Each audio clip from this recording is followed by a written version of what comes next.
आज क्या बढ़िया सवाल मैं आपके लिए ढूंढ के लाया हूँ। क्या ज़बरदस्त सवाल है।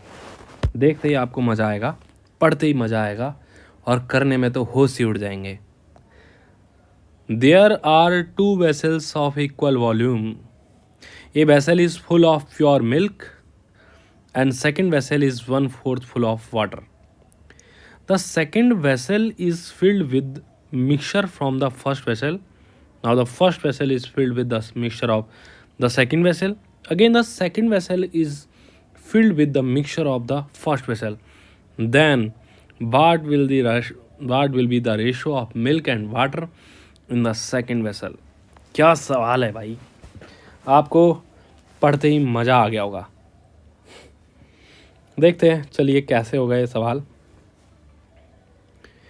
दो समान आयतन, देखो एक कॉन्सेप्ट इसमें आपको याद रखना है, बहुत छोटा सा कॉन्सेप्ट, बड़े ही आसान तरीके से मैं आपको बताता हूँ कि 50 लीटर मिक्सर में दूध और पानी अगर बराबर बराबर भरा हो तो हम इस दूध में से या इस मिक्सर में से एक बूंद भी मिक्सर निकालते हैं तो उस बूंद में दूध और पानी उसी रेशो में आएगा जिस रेशो में पहले से विद्यमान था। यानी कि अगर मैं यहाँ से मान लो 10 लीटर मिक्सर निकालता हूँ तो आप यहाँ से कहोगे कि यहाँ 1:1 में मिक्सर है तो 1:1 में ही निकलेगा, यानी कि 5 लीटर दूध और 5 लीटर पानी निकलेगा। बढ़िया बात यह है कि अगर हमने 50 का 1/5 पार्ट निकाला है तो 25 का 1/5 पार्ट ही निकलेगा। अच्छा, जो बचा हुआ है अब उसमें 50 में से 10 निकालने के बाद 40 लीटर रह जाएगा। 25 में से 5 लीटर दूध निकल चुका है तो अब दूध बचा होगा 20 और पानी भी बचा होगा 20, यानी कि 1:1 में था, 1:1 में निकला और 1:1 में ही रह गया। और 1/5 हिस्सा निकलने के बाद दूध का भी 4/5 हिस्सा रह गया और टोटल का भी 4/5 हिस्सा रह गया। ये कॉन्सेप्ट हमें इस क्वेश्चन को करने में मदद करेगा। चलिए देखते हैं कैसे।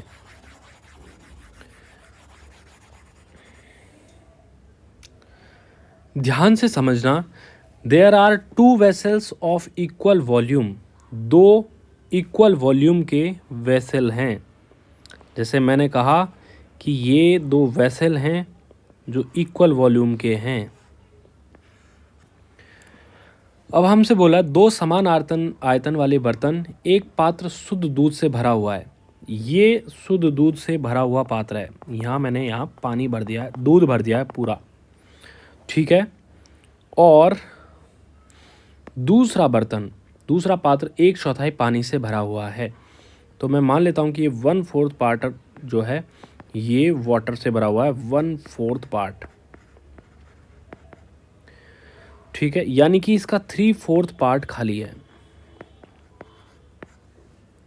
आगे बढ़ते हैं। इसके बाद बोल रहा है कि दूसरा पात्र 1/4 पानी से भरा हुआ है। दूसरे पात्र को पहले पात्र के मिश्रण से भरा जाता है। इस मिश्रण से यहाँ भरागा तो ये तो प्योर मिल्क है, तो हम कहेंगे कि मिल्क से ये कंप्लीट भर जाएगा पहले प्रोसेस के बाद। ये फर्स्ट प्रोसेस हुई।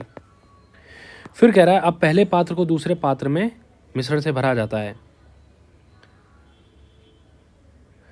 अब यहाँ से बेसिकली इसने बोला है कि यहाँ इसने भरा जाता है फिर से, और फिर से दूसरे पात्र को पहले पात्र के मिश्रण से भरा जाता है। तो यहाँ तीसरे प्रोसेस में एक और बार ये फुल भर देता है। तो दूसरे पात्र में दूध और पानी का अनुपात, तीसरे प्रोसेस के बाद दूध और पानी का अनुपात क्या होगा। ध्यान देना, इस सवाल को समझते टाइम हम कहेंगे कि ये 3/4 या 1/4 पार्ट इधर उधर हो रहा है और 3 प्रोसेस चल रही हैं, तो हम 1/4 की पावर 3 करेंगे तो ये 1/4 1/4 1/4 ऐसे आने पर हम कहेंगे कि हमें वैल्यू 1/64 की फॉर्मेट में पहुंच जाएगी। इसलिए हम मान लेते हैं कि शुरुआत में इनका वॉल्यूम 64 लीटर और 64 लीटर है। पहली बात हमें आसान सी ये समझनी है कि 64 लीटर का वॉल्यूम है। चलिए अब मैं यहाँ पर लिखता हूँ, ध्यान से समझना है अभी आपको।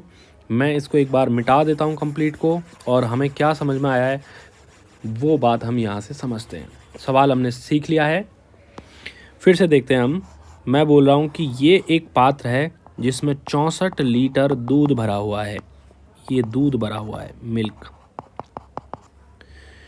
ये दूसरा पात्र है जो बराबर है इसके, इसमें सिर्फ 16 लीटर पानी है। 1/4 पानी का मतलब है 16 लीटर ये पानी से भरा हुआ है कंप्लीट ये 64 लीटर का ही। तो हम कहेंगे कि पहले प्रोसेस के बाद या दूसरे प्रोसेस के बाद या तीसरे प्रोसेस के बाद कुल वॉल्यूम का, जैसे ये 1/4 हिस्सा है तो 3/4 हिस्सा ही इधर से उधर होता रहेगा।